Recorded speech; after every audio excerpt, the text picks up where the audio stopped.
This conference will now be recorded.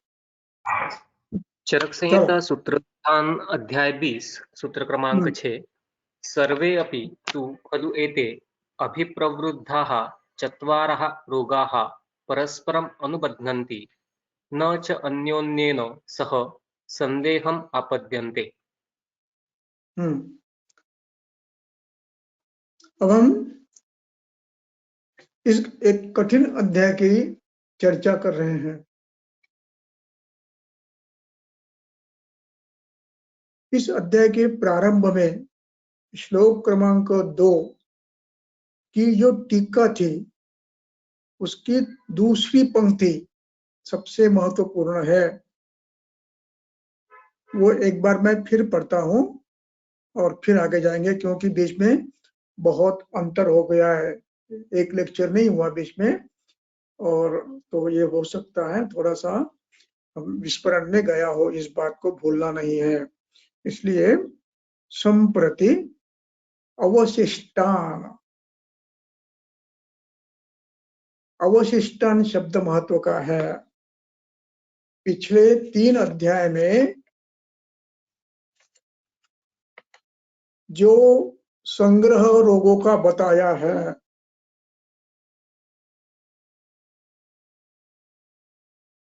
वो छोड़कर कुछ विशिष्ट व्याधि शेष है।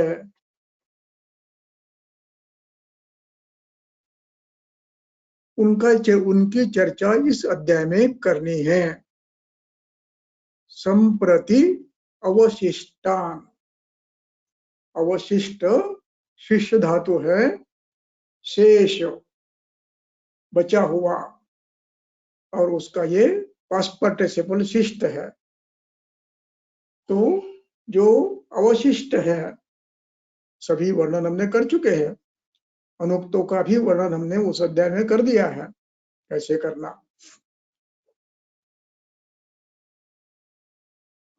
अब यहाँ पर हम शेष व्याधियों का वर्णन कर रहे हैं, और ये शेष व्याधि कैसे हैं?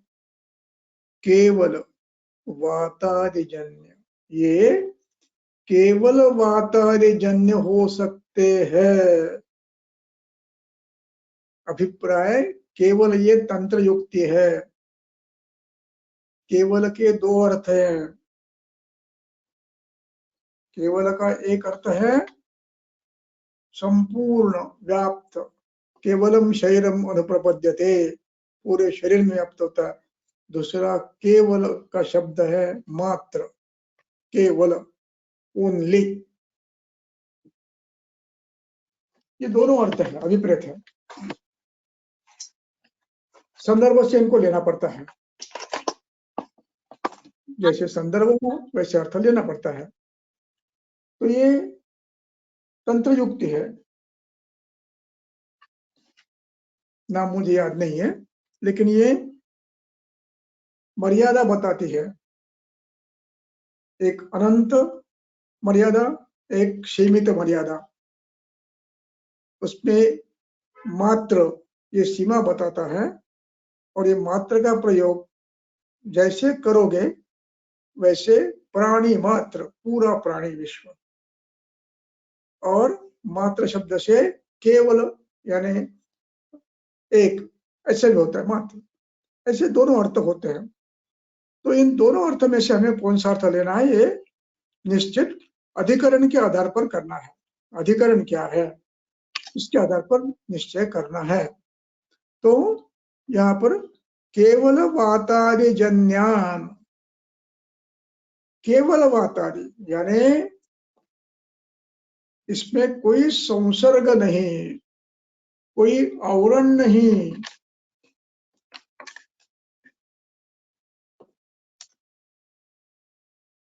कोई संसर्ग नहीं, कोई आवरण नहीं है।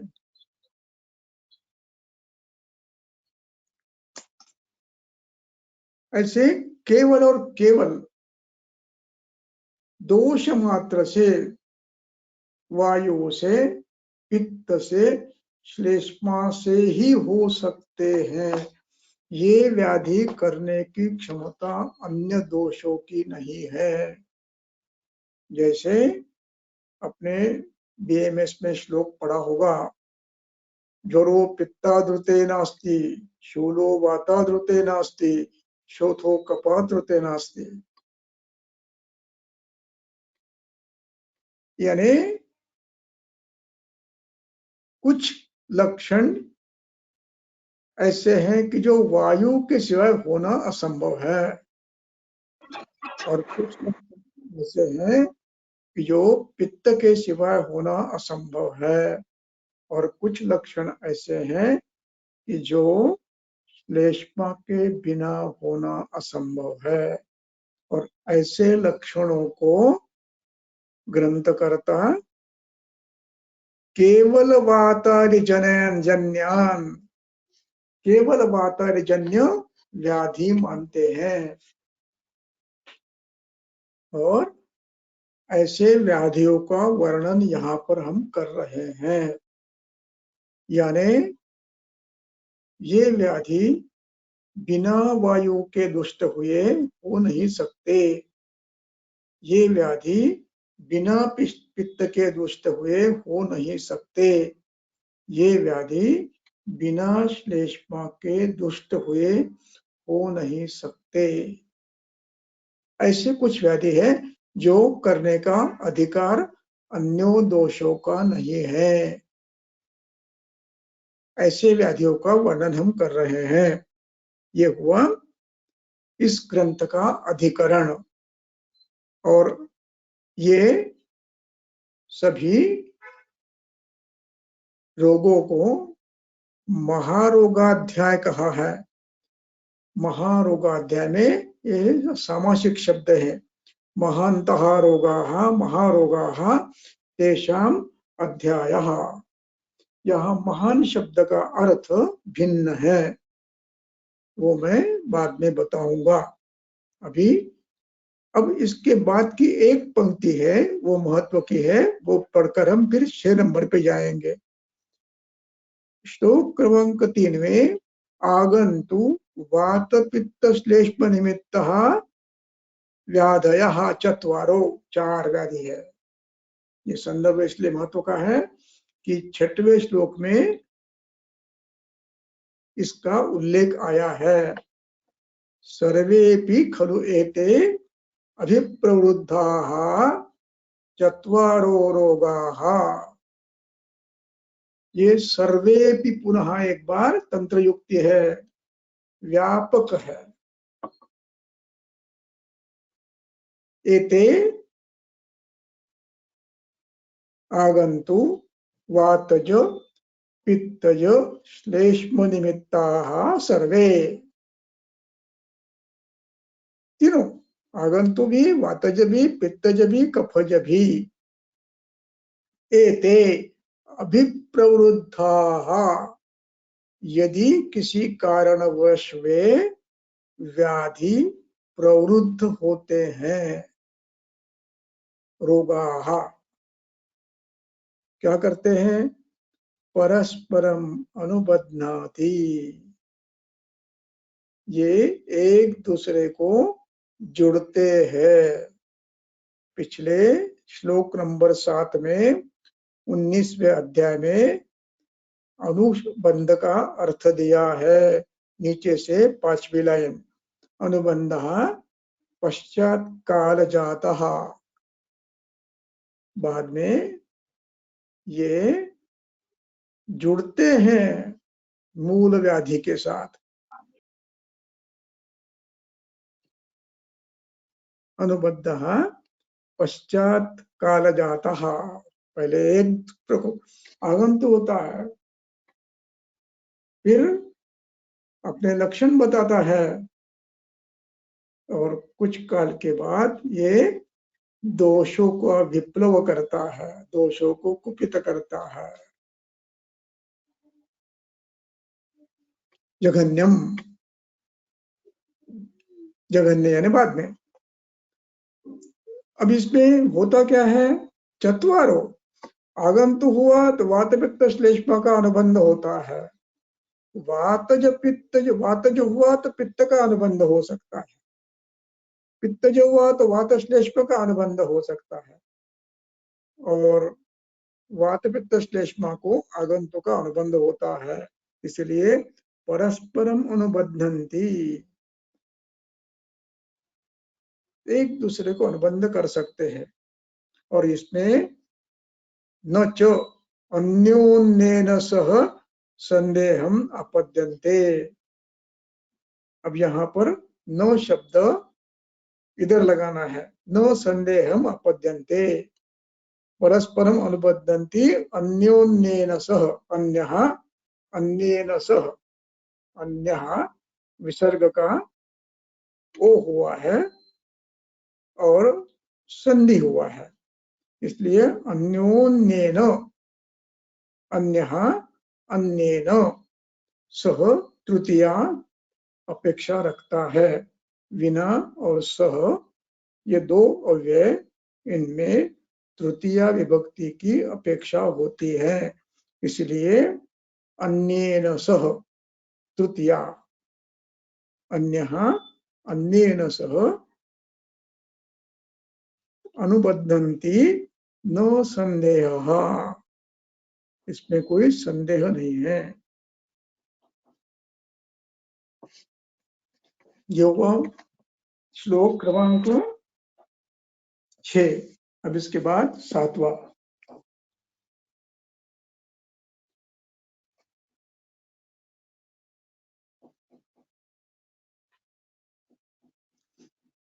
अब इसकी टीका थोड़ी महत्व की है, उसको पढ़ लेंगे। टीका में चक्रपाणी कह रहे हैं कि न संदेहम अपद्यन्ते का अर्थ क्या है, और वो महत्व का है। वे कह रहे हैं कि न संदेहम अपद्यन्त इति न संदेह विषयम अपद्यते, इसमें संदेह को जगह नहीं है, ये निश्चित समझ लीजिए कि ये अन्योन्य को ये अनुबंध करते हैं। अगला श्लोक आगंतुर ही पढ़ो। आगंतुर ही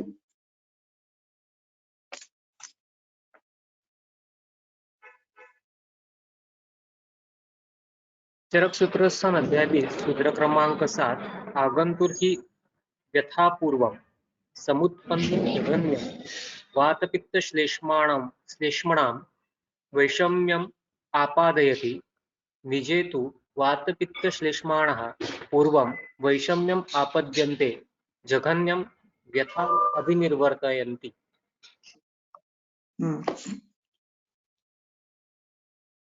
ये विषय 3 बार आया है, 19 पे आया है, 18 में आया है और यहाँ पर आ रहा है। इस पर से आप इसका महत्व समझ सकते हो। ये तीसरी बार कह रहे हैं, क्या कह रहे हैं?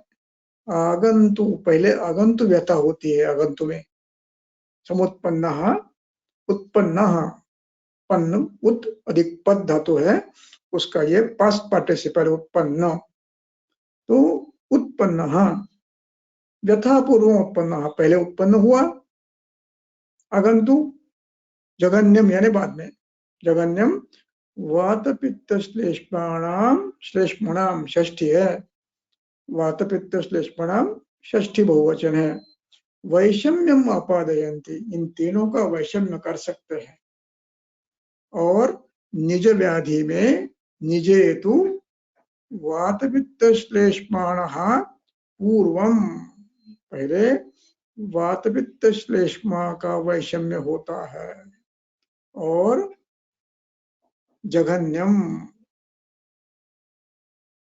व्यथाम अपद्यन्ते, यह व्यथा शब्द आगंतु के लिए है, जघन्यम व्यथाम अभिनिर्वर्तन्ते। उसके बाद ये आगंतु को भी आ सकता है, प्रवृत्त दोष है तो आगंतु कर लक्षण उत्पन्न कर सकता है।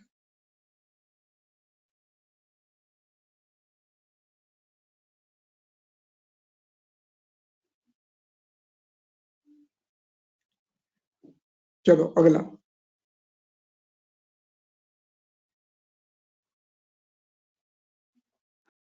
सूत्र क्रमांक 8 तेषां त्रयाणाम् अपि दोषाणां शरीरे स्थानविभाग उपदेक्ष्यते तद्यथा बस्तिः पुरीषाधानं कटिः सक्थिनी पादौ अस्थिनी पक्वाशयः च वातस्थानानि तत्र अपि पक्वाशयः विशेषेण वातस्थानम् स्वेदः रसः लसिका रुधिरम् आमाशयः च पित्तस्थानानि तत्र अपि आमाशयः विशेषेण पित्तस्थानम् उरः शिरः ग्रीवा पर्वणि आमाशयः मेदः च श्लेष्मस्थानानि तत्र अपि उरः विशेषेण श्लेष्मस्थानम्। अब यहाँ पर अधिकरण है दोषज व्याधियों का। अधिकरण ध्यान में रखिए, इन दोषों के स्थान है। कौन से? स्थान विभागेन विभागम उपदेक्षामः बस्तिः पुरीषाधानम कटिः सक्थिनी पादौ। पादौ दो है इसलिए द्विवचन हुआ है, और अस्थिनी ये भिन्न शब्द है, तो ये प्रथमा बहुवचन है। पादौ अस्थिनी पक्वाशयश्च वातस्थानानि, ये वायु के स्थान है। तत्रापि पक्वाशयो विशेषेण, वैसे ही स्वेद रसो लसिका रुधिरम आमाशयश्च पित्तस्थानानि तत्र आमाशयो विशेषेण पित्तस्थानम् उरशिरो ग्रीवा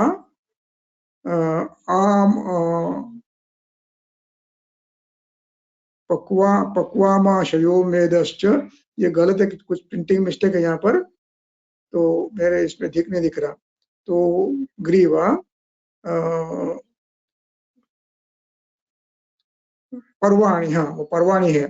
पर्वाणी, पर्वाणी का इकार का य बना है इसलिए पर्वाण्य हो गया है। आमाशयो अलग निकालना है। पर्वाणी आमाशयो मेदश्च श्लेष्मस्थानानि। इसके बाद एक सेंटेंस है, वो मेरे इसमें नहीं, आप पढ़ो एक बार, मैं लिख लेता हूँ। मेरे किताब में वो सेंटेंस नहीं है। तत्र अपि उरो विशेषेण श्लेष्मस्थानम्। हाँ, तो उसमें भी आमाशय श्लेष्मा का स्थान है। ये संदर्भ क्या है? अधिकरण क्या है? अधिकरण है वातादिजन्य रोगानाम अभिधातुम। वातादिजन्य रोग प्रायः इनमें होंगे, ये अधिकरण है, इसलिए उनका स्थान बताया है। अब ये स्थान बताने के बाद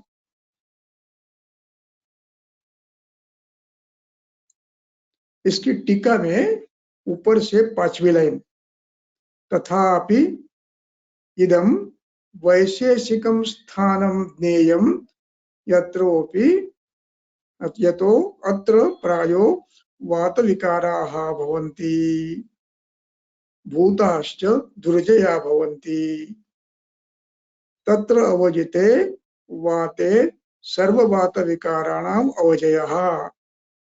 यही अवस्था अतिदेश तंत्र युक्ति के साथ पित्त को और श्लेष्मा को लगानी है। जो मुख्य स्थान है उनका शोधन करने के बाद इन सभी दोषों का अपने आप, अन्य स्थानों के दोषों का अपने आप क्षय होता है। ये तंत्र युक्ति के आधार पर हमें अतिदेश तंत्र युक्ति से समझना है, इसलिए ये स्थान आपको बताए हैं। इसका उपयोग अगले सूत्र में उन्होंने किया है। अब इसके बाद का श्लोक पढ़ो।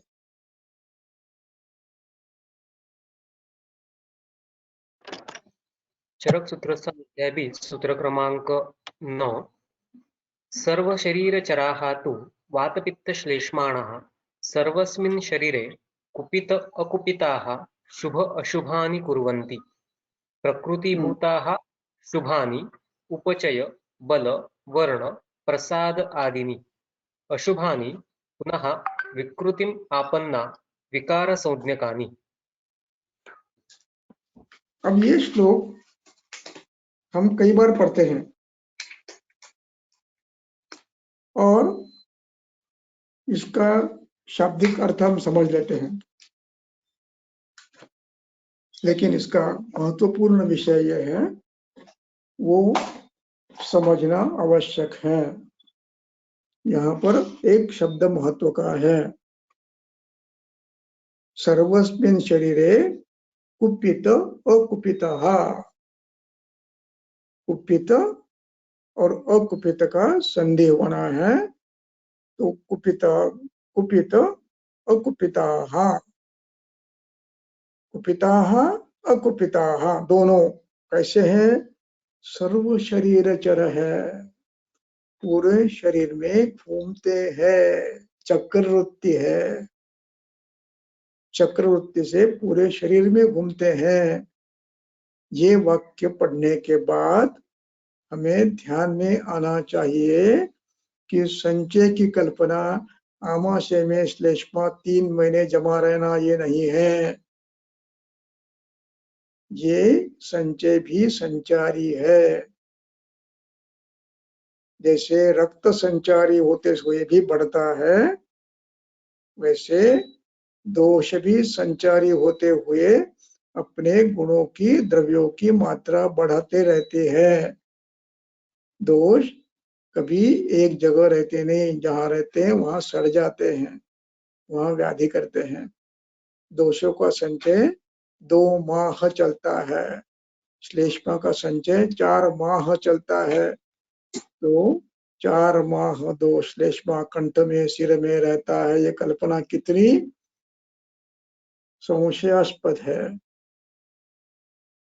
नहीं, ऐसे हो नहीं सकता, इसलिए ये वाक्य महत्व का है। तो इस वाक्य से हम ये समझते हैं कि अकुपित दोष भी पूरे शरीर में निरंतर संचार करते हैं। संचय होने के बाद, कुपित होने के बाद भी, इसलिए सर्व शरीर चराः वातपित्त श्लेष्माणः, वातपित्त श्लेष्मा सर्व शरीर चर है, और जो कुपित है वो अशुभ करते हैं और जो कुपित नहीं है वो शुभ करते हैं। प्रकृतिभूताः शुभानि कुर्वन्ति। शुभ यानी क्या? उपचय बल वर्ण प्रसादादीनि। और अशुभानि क्या करते हैं? विकृतिमापन्नाः विकार संज्ञानि संज्ञकानि कुर्वन्ते। जब ये कुपित होते हैं तो नाना विकार करते हैं, उनको विकार संज्ञा प्राप्त होती है, ये अधिकरण है। जब वातपित्त श्लेष्मा कुपित होते हैं तो व्याधि करते हैं, ये अधिकरण है। वातपित्त श्लेष्मा स्वतंत्र रूप से अब इस अध्याय का अधिकरण है। अन्यत्र तीनों दोष व्याधि करते हैं, ये अधिकरण है। वहां पर तीनों दोष सभी व्याधि करते हैं, ये अधिकरण है।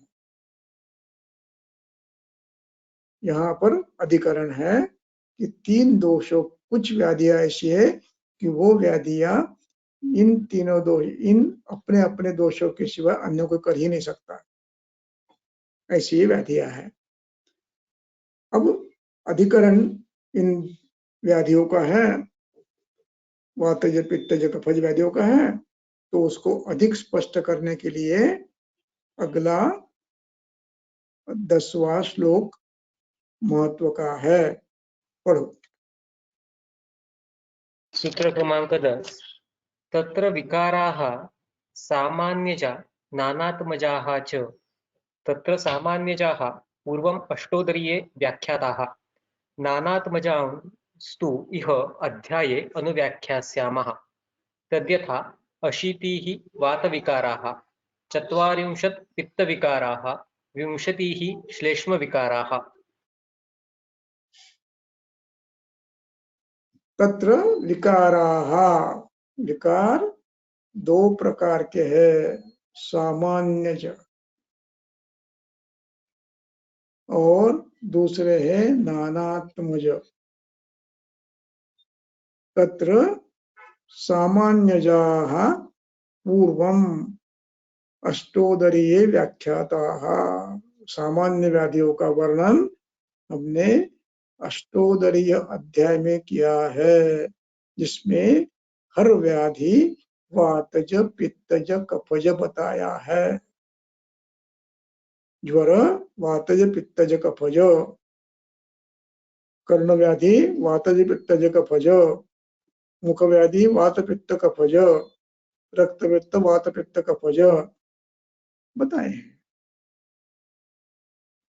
उदर वात, पित्त, कफज, इनको कहते हैं सामान्य व्याधि, जो व्याधियां तीनों दोष करते हैं, कर सकते हैं, तीनों दोष। और फिर नानात्मज कौन है? अभी इस अध्याय में जो बता रहे हो नानात्मज है। नानात्मजा तु इह अध्याये अनुव्याख्यास्यामः, इस अध्याय में बता रहे हैं। कैसे?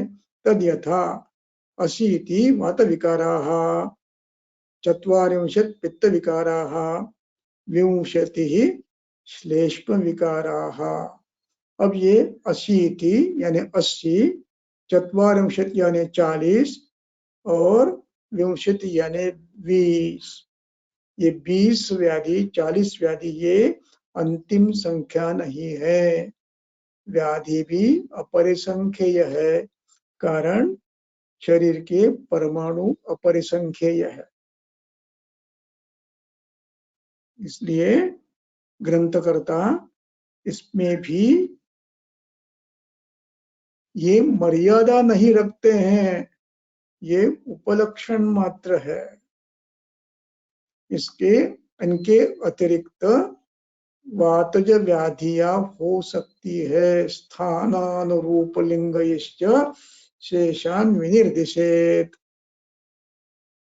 हमने बताई 80।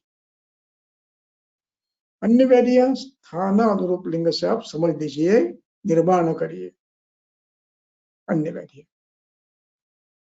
इसलिए अंतिम वाक्य है 11वें श्लोक का, वो पहले पढ़ेंगे और फिर विषय में परिवर्तन करेंगे। इति 80 वातविकाराः, वातविकाराणाम अपरिसंख्येयानाम। वातविकार कितने हैं? अपरिसंख्येय है। और उनमें से कौन से बता रहे हैं? संख्येयानाम, अपरिसंख्येयानाम, अपरिसंख्येय है। उनमें से आविष्कृततमाः, यहाँ पर अपरिसंख्येयानाम अनुस्वार का म बना है और अविष्कृततमा का आ, इनका संधि हुआ है। इसलिए अपरिसंख्येयानाम अलग निकालना, षष्ठी। इनमें से आविष्कृततमाः यानी जिनका एस्टेब्लिशमेंट हुआ है, संशोधित हुए हैं, जिनका हेतु लिंग औषध बता रहे हैं, जिनका निश्चितीकरण हुआ है। ये व्याधि, ये उसके निदान, ये उसकी चिकित्सा, इसके ये उसके लक्षण, ये चिन्हित हुआ है, उसको कहते हैं आविष्कृततम। हेतु लिंग औषध जिनके बताए गए हैं, निदान, लक्षण और चिकित्सा, ऐसे आविष्कृततम है व्याख्याता। वि अधिक आदि ख्या, ख्यात बताए हुए हैं, प्रसिद्ध हैं, ऐसे उनका वर्णन हम यहाँ पर कर रहे हैं। अब हम यहाँ पर थोड़ा सा टीका का अवलोकन थोड़ा सा करेंगे। तो पहले 2 वाक्य हम पढ़ेंगे। पढ़ो। सामान्यजाः सामान्यजा इति वातादिभिः प्रत्येकं मिलितैः च ये जन्यन्ते, नानात्मजा इति ये वातादिभिः दोषान्तराः दोषान्तर असंपृक्तैर्जन्यन्ते। इसको अधोरेखांकित करके रखो।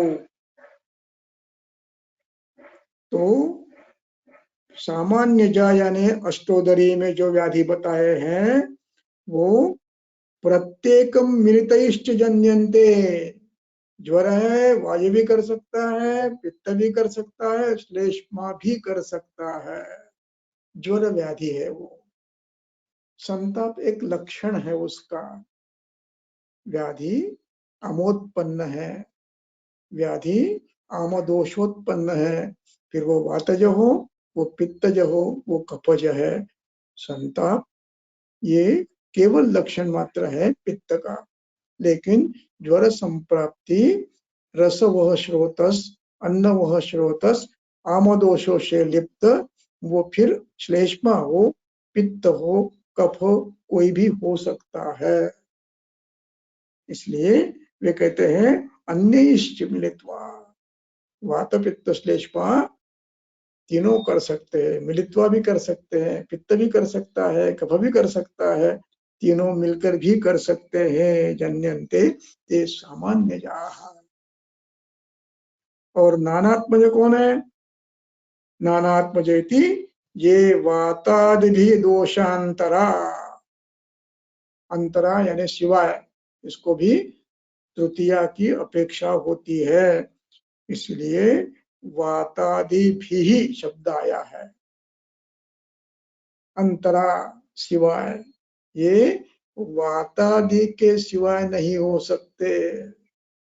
यदि ये व्याधि होना है तो वात प्रकोप होना अनिवार्य है। अशीति वात विकार होना है तो वायु प्रकोपित होना अनिवार्य है। ये बिना वात प्रकोप के हो नहीं सकते। इसलिए इनको आत्मज कहा है। न नानात्मज, न और अन और आत्मज, ऐसा उसका विग्रह करो। न अन आत्मज यानी 2 न निकाल दीजिए। 2 नेगेटिव्स मेक 1 पॉजिटिव। आत्मज है यानी ये व्याधि होने हैं तो कहीं न कहीं वात प्रकोप होना अनिवार्य है। ये इसका अभिप्राय है। यानी अधिकरण क्या है इस अध्याय का? वायु के बिना न होने वाले व्याधि, पित्त के बिना न होने वाले व्याधि, श्लेष्मा के बिना न होने वाले व्याधि। इन व्याधियों में वायु का, पित्त का, श्लेष्मा का विकृत होना अनिवार्य है। अशीति में वायु का, चत्वारिंशत् में पित्त का और 62 में श्लेष्मा का दुष्ट होना, प्रकोपित होना, विकृत होना अनिवार्य है। इनके बिना ये हो नहीं सकते। ये महत्व का विषय है। अब हम अगले सूत्र पढ़ने के पूर्व अष्टांग संग्रह का 20वां अध्याय पढ़ेंगे और फिर आगे जाएंगे।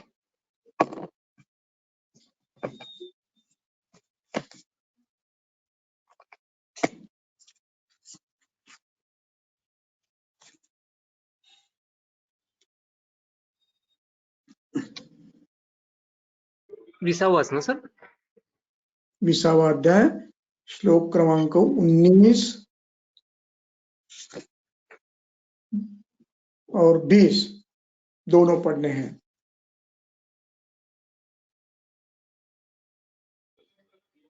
नामकरण योषोऽध्यायः दोषभेदीय। महाविकाराः तु ते, हाँ, बरोबर आहे? महाविकार तू अष्टांग संग्रह सूत्रस्थान अध्याय 20 सूत्र क्रमांक 19 महाविकाराः तु यथा स्वम् एव देक्ष्यन्ते क्षुद्रविकाराः उपदेक्ष्यन्ते। क्षुद्रविकाराः पुनः यद् एव अङ्गम् आविशन्ति तद् उपपदम् एव नाम लभन्ते, यथा नख शंख ललाट भेदाः स अन्तर्दाः कंठ हृदयोपलेपादयः तेषां हि तथैव स्वरूपम् उपदिष्टं भवति।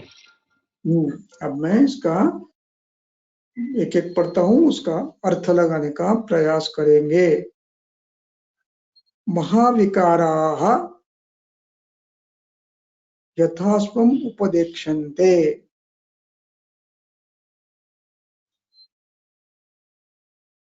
और क्षुद्र विकाराः पुनः यद एव अंगम आविशन्ति। अब यहाँ पर वायु के अशीति विकार जो है ये महाविकार है।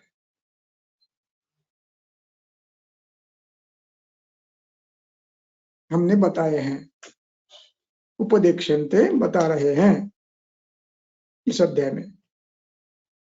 और फिर क्षुद्र विकार कौन से हैं?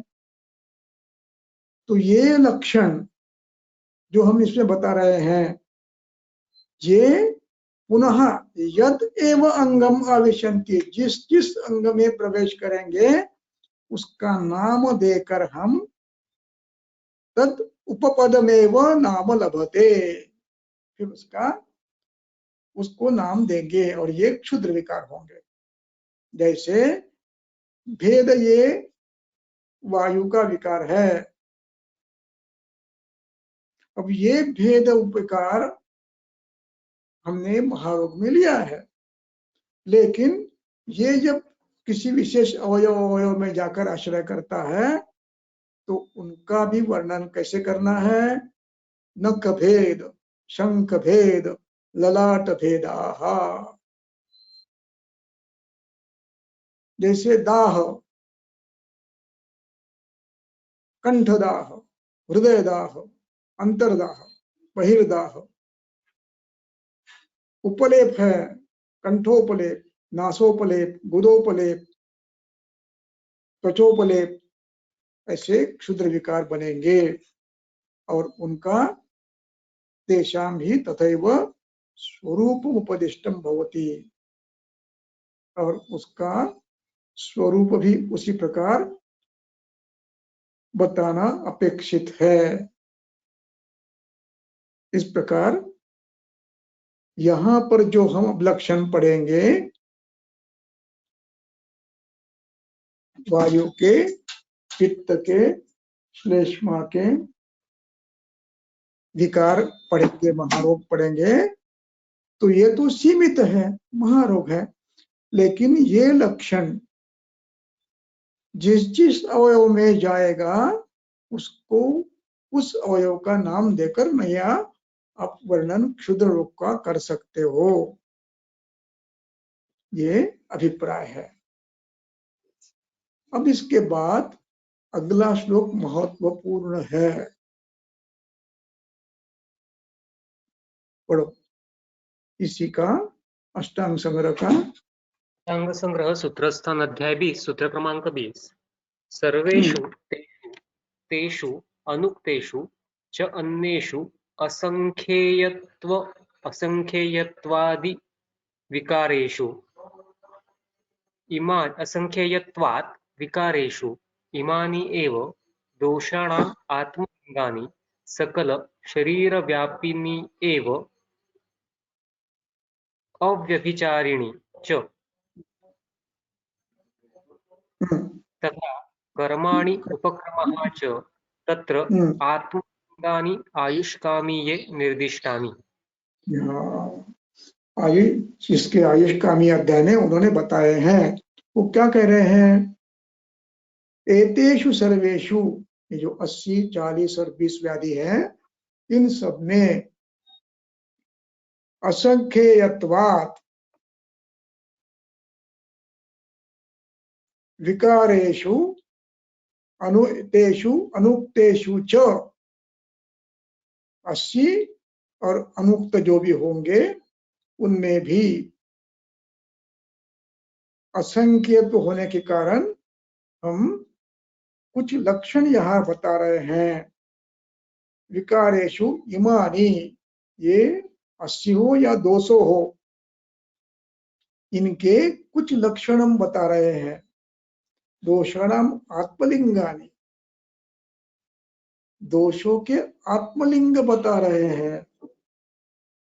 इसको अधोरेखांकित करो, आत्मलिंग को। और अगला शब्द महत्व का है, सकल शरीर व्यापिनी। ये लक्षण प्रायः शरीर के किसी भी अवयव में आप देख सकते हो, क्योंकि जब वात प्रकोप होता है, वात वृद्धि होती है रूक्ष गुण से, तो ये शरीर संचारी होने के कारण पूरे शरीर में हर जगह सूक्ष्म रूप से हो सकते हैं और कहीं कहीं वो व्यक्त होते हैं। जैसे वात व्याधि के हेतु बनते हैं तो त्वचा, रक्त, नख, नेत्र, पुरीश, मूत्र, इनमें परुषारुण वर्ण, अरुण वर्ण, कृष्णारुण वर्ण और परुषादि लक्षण उत्पन्न होने स्वाभाविक है। और वो कैसे हो गए? अखिल शरीर, सकल शरीर व्यापिनी। और इनकी व्यापकता कैसी होगी? अव्यभिचारी होगी, यानी सर्वत्र होगी, कहीं व्यक्त होगी, कहीं अव्यक्त होगी, क्योंकि दोष संचारी है। पूरे शरीर में वायु कफ स्थान में भी जाता है, वायु पित्त स्थान में भी जाता है, श्लेष्मा भी वायु स्थान में जाता है, पित्त स्थान में जाता है, कफ भी वात पित्त स्थान में जाता है। इसलिए जब ये दोष बढ़ेंगे अपने अपने गुणों से, तो उन गुणों के परिणाम आपको शरीर में सर्वत्र दिखेंगे। इसलिए नख, नयन, वदन, पुरुष, मूत्र, पीत, हरित, कृष्ण, नख, नयन, वदन, मूत्र, पुरुष, श्वेत, स्निग्ध, ये आपको लक्षणों ये आपको मिलेगा। क्यों?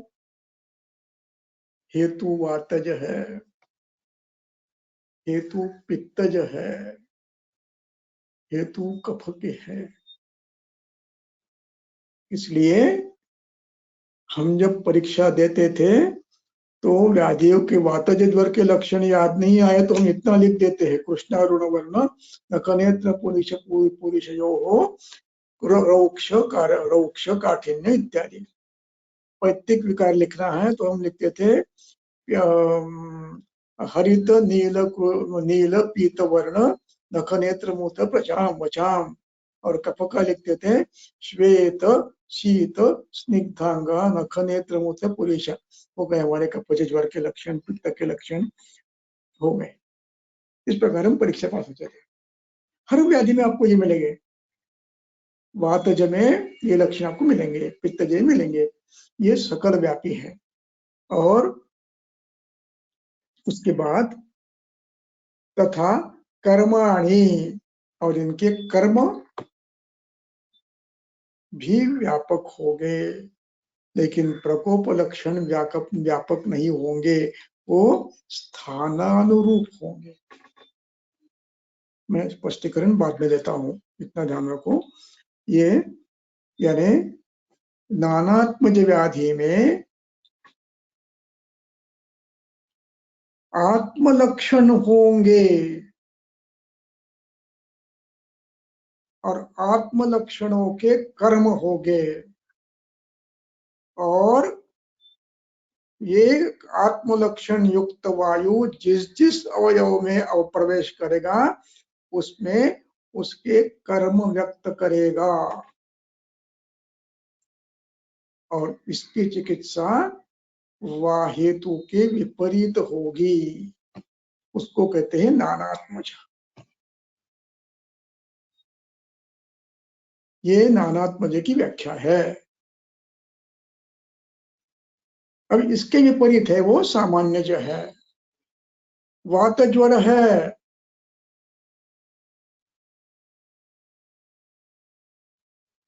वात ज्वर में वात के हेतु होना संभव है, हो गए, और यदि वात प्रकोप के हेतु स्वतंत्र नहीं है तो वायु के आत्मलक्षण आपको शरीर में नहीं दिखेंगे, केवल शूल दिखेगा, पिंड को द्वेष्ट मिलेगा।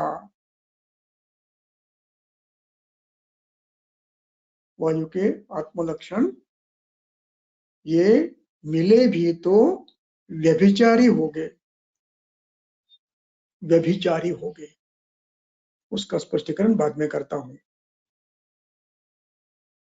कामला, रुद्धपद कामला, इसमें पित्त वृद्धि के हेतु नहीं होंगे,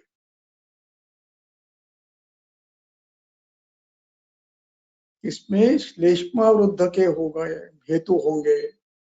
और पूरे शरीर में व्यक्त लक्षण क्या होंगे? नख नेत्र मूत्र पुरुष में भी स्निग्धता, श्वेतत्व, और उसके बाद फिर जब श्लेष्मा के कारण पित्त अवरुद्ध होगा तो ये लक्षणों में नख नेत्र मूत्र पीतत्व में लक्षणों के श्वेतत्व में थोड़ा सा परिवर्तन आकर उसमें पीतत्व आने लगता है, लेकिन ये पीतत्व व्यभिचारी है। क्यों? ये केवल नख नेत्र में है, त्वचा में है, पुरुष में नहीं है। पुरुष श्वेत है, मृत्तिका वर्ण का है, व्यभिचारी लक्षण है। इसलिए ये कामला पैतिक होते हुए भी, पित्त प्रकोप के बिना तो कामला होती नहीं है, लेकिन पित्त प्रकोप स्वतंत्र नहीं है, ये श्लेष्मावृत है, ये सामान्य जो हो गया। ये वातावृत होकर पित्त प्रकोप हो गया तो ये पित्त प्रकोप वातावृत होगा। ये श्लेष्मावृत हुआ तो ग्रंथि होकर होगा, ये परतंत्र है। चिकित्सा पित्त की नहीं श्लेष्मा की करनी पड़ेगी, क्योंकि व्यभिचारी है। ये पित्त प्रकोप से पीतता तो आई है, लेकिन ये सामान्य जो व्याधि है ये श्लेष्मा ने किया है, ये वायु ने किया है, पित्त परतंत्र है। ये ग्रंथकर्ताओं की कल्पना है। और इस अर्थ में अब हम आगे जाएंगे। पढ़ो अब इसके बाद का मूल सूत्र 11। चरक संहिता सूत्र स्थान अध्याय 20 श्लोक क्रमांक 11। तद्यथा नखभेदश्च विपादिका च पादशूलं च पादभ्रंशश्च पादसुप्तता च वातकुड्डता च गुल्फग्रहश्च पिण्डिकोद्वेष्टनं च गृध्रसी च जानुभेदश्च जानुविश्लेषश्च उरुस्तम्भाः च उरुसादाः च पाङ्गुल्यं च गुदभ्रंशश्च गुदार्तीश्च वृषण आक्षेपश्च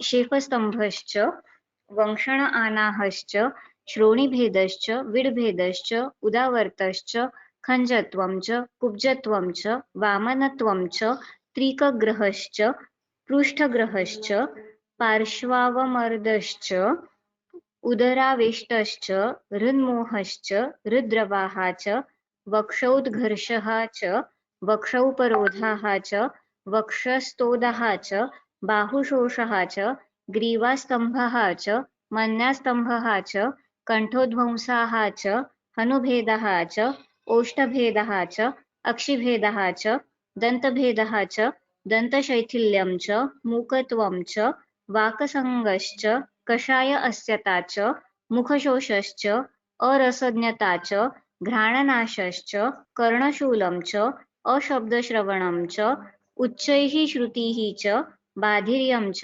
वर्त्मस्तम्भः च वर्त्मसङ्कोचः च तिमिरं च अक्षिशूलं च अक्षिव्युदासश्च भ्रूव्युदासश्च शङ्खभेदः च ललाटभेदः च शिरोरुक् च केशभूमिसूटनं च अर्दितं च एकाङ्गरोगश्च सर्वाङ्गरोगाः च पक्षवदाः च आक्षेपकाः च दण्डकाः च तमश्च भ्रमश्च वेपथुः च जृम्भा च हिक्का च विषादश्च अतिप्रलापः च रौक्षं च पारुष्यं च शाव अरुणावभासता च अस्वप्नश्च अनवस्थितचित्तत्वं च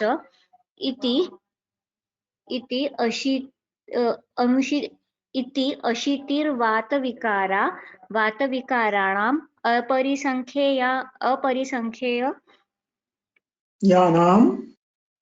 अपरिसङ्ख्येयानां विष्कृततमा व्याख्यातः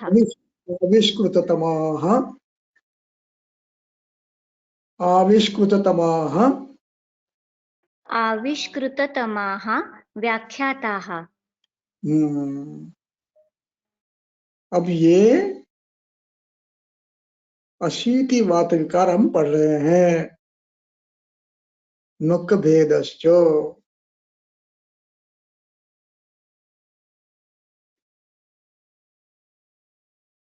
विपादिका च, पादशूलं च, पादभ्रंशं च, पादसुप्तता च, वातखुडता च, गुल्पग्रहश्च वगैरह वगैरह वगैरह। अब ये जो है, जो आवेशकृतम व्याधि बताए हैं, तद यथा नख भेद, इसमें भेद ये वायु का कार्य है। अब ये नख में गया तो नख भेद नाम देंगे।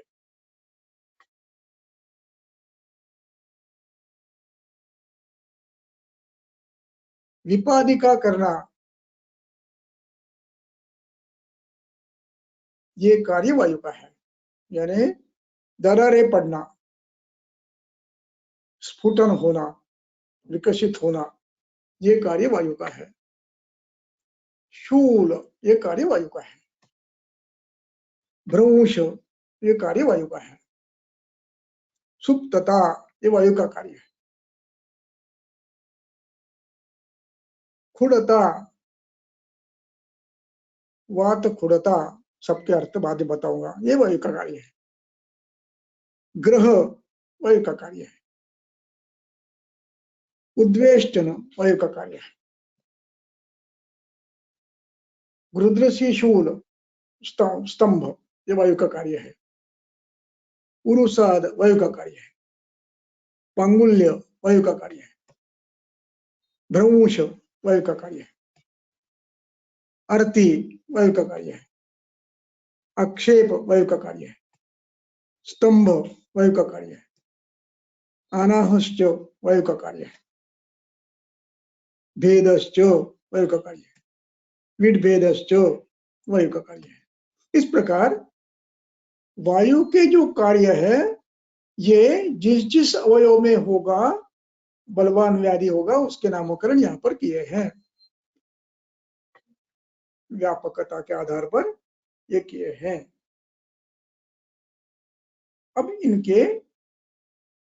अब ये जो लक्षण है,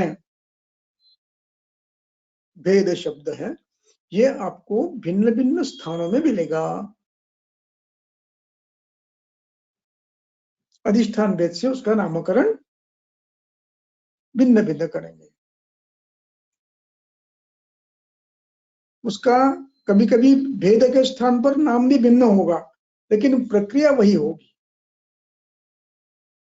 घटना वही होगी, नाम अलग होगा। स्थान अनुरूप नाम लिया जाता है, वर्ण रूप के आधार पर नाम दिया जाता है। जैसे शाल्मली कंटक प्रख्या, ये इसको मुखदुष्का को नाम दिया है। पीटिका है, कफज है, शोथ है, नाम शाल्मली कंटक। ऐसे नाम भिन्न हो गए, लेकिन लक्षण शोथ स्वरूप है तो श्लेष्मा का है, हेतु श्लेष्मा के है, चिकित्सा श्लेष्मा की है, सार्वधिक लक्षण श्लेष्मा के है, अव्यभिचार लक्षण। इस प्रकार हमें इसको समझना है। अब यथा भेद, नख भेदश्च, अब भेद शब्द से क्या लेंगे?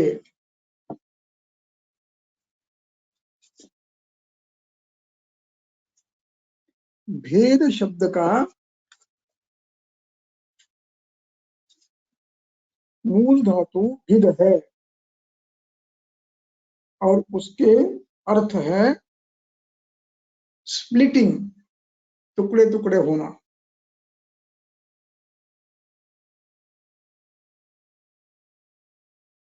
ये एक अर्थ है भेद का। दूसरा अर्थ है, वही अर्थ है बेकिंग, टुकड़ों में तो अलग ये होना, उसका भेद होना। हीटिंग, ट्विस्टिंग, फटना, इतने भेद के नाम कार्य है, भेद शब्द के इतने अर्थ है। अब हर जगह जब ये भेद शब्द आएगा, इसका संदर्भ से अर्थ लेकर उसको हमें समझना है। जो दिखता है इसके इतने अर्थ हैं, जैसे दांत के टुकड़े पड़ते हैं, नाखून के टुकड़े पड़ते हैं, नाखून के दो दरारें पड़ती है, ये भी भेद है। दो संधियों में गैप बढ़ती है, ये भी भेद है। एक दूसरे पे चिपकते हैं, ये भी भेद है। आघात करते हैं एक दूसरे पर, ये भी भेद है। यानी भेद शब्द के इतने अर्थ है। अब जहां पर जो व्याधि है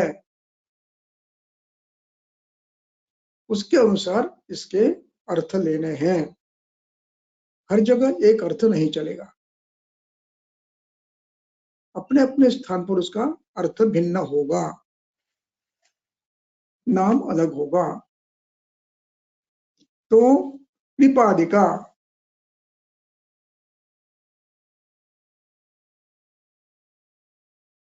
ग्रंथ में विपादिका एक त्वचा रोग है, क्षुद्र में भी आता है और इसमें भी आता है। विपादिका, पाणिपाद स्फुटनम विपादिका।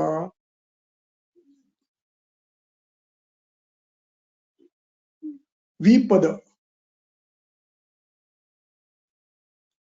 इसका स्पष्टीकरण फिर मैं मूल धातु देखकर फिर बताऊंगा। अभी मैं इसका धातु देखना भूल गया हूं।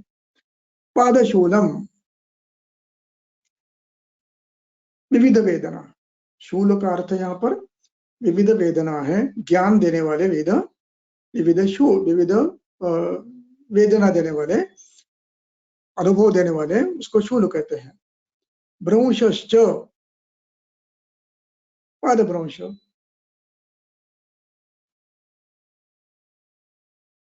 अब यहाँ पर भ्रंश शब्द के कितने अर्थ है, ये भी आपको देखने पड़ेगा, देखना आवश्यक है। वो जब हम उस सूत्र में जाएंगे तो हर शब्द का स्वतंत्र रूप से अर्थ देखेंगे। अगला सूत्र उसी का है। उसके बाद वात खुड़ता, या खुड़ता शब्द है, ये मूल रूप में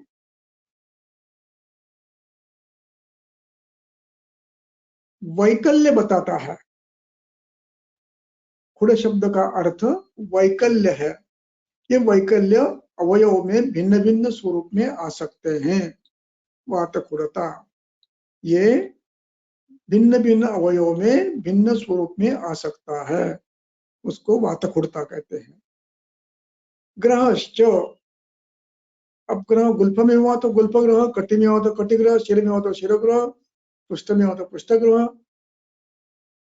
ऐसे भिन्न भिन्न रूप उसके हो गए। ग्रह शब्द का अर्थ है जखड़ना।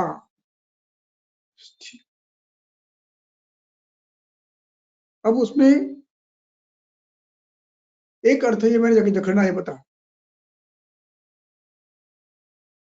तो अभिव्यक्ति भिन्न भिन्न स्वरूप में आ सकती है, तो भी उसको ग्रह भी कहेंगे। आगे उद्वेष्टनम, पिंड को उद्वेष्टनम, जहां जहां पिंडिका है वहां पर उद्वेष्टन होगा। यहाँ पर गृध्रसी है, गृध्रसी च, गृध्रसी च कहने का अभिप्राय, यहाँ गृध्रसी कंडरा जो है, महास्नायु जो है, उसमें होने वाली व्याधि का वर्णन ये है। इसमें विशेष लक्षण इसका होगा, वो होगा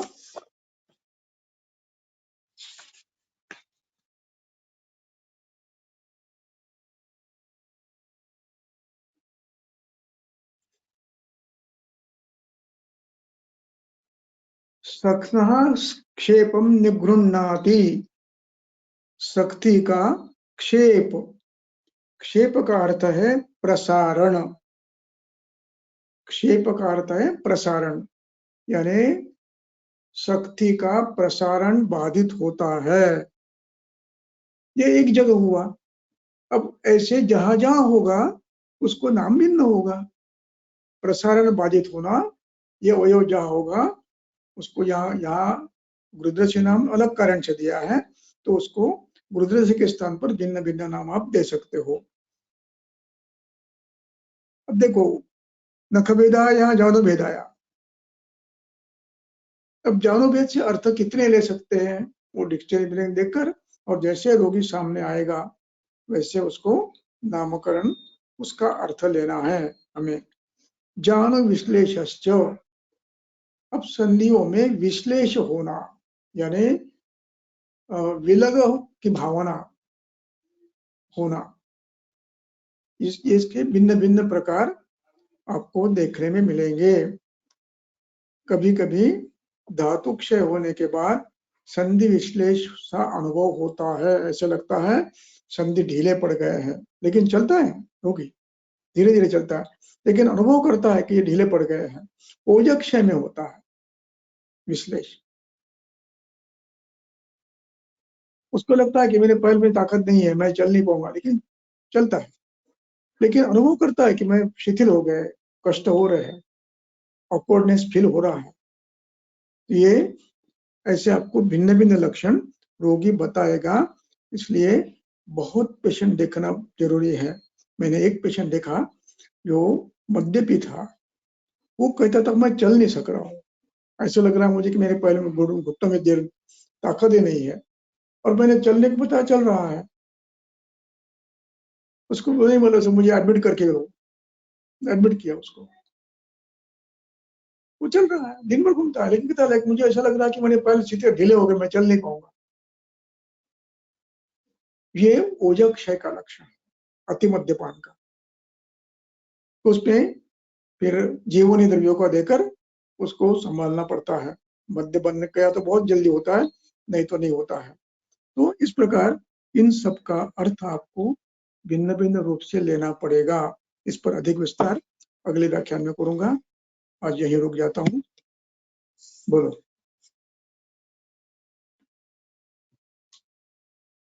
सर एक प्रश्न है, परतंत्र यदि हेतु से अगर कोई रोग उत्पन्न होता है, सामान्य रोग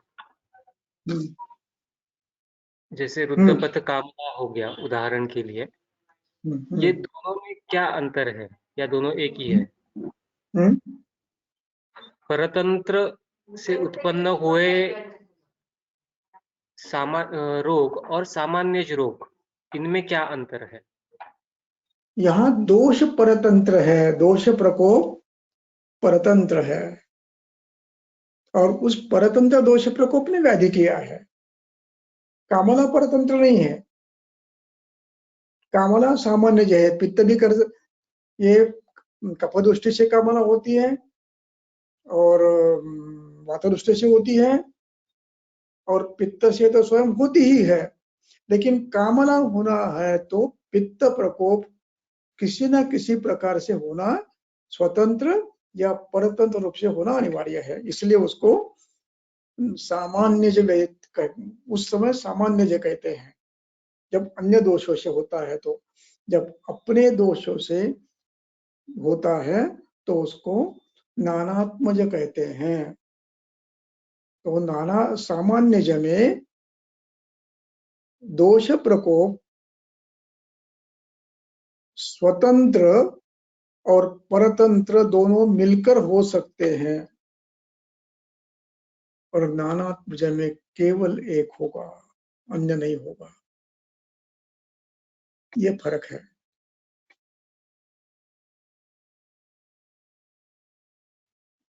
जैसे गृध्रसी है, शुद्ध वात है तो नानात्मज है, और वात कफज हो गई तो वो सामान्य जो हो गई।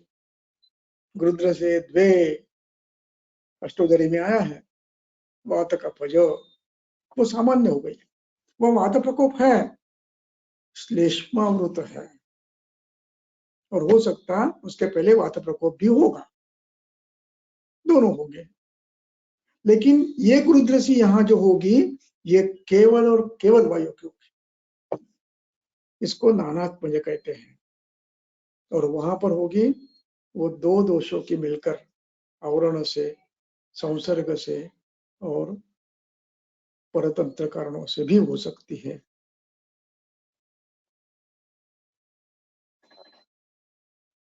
और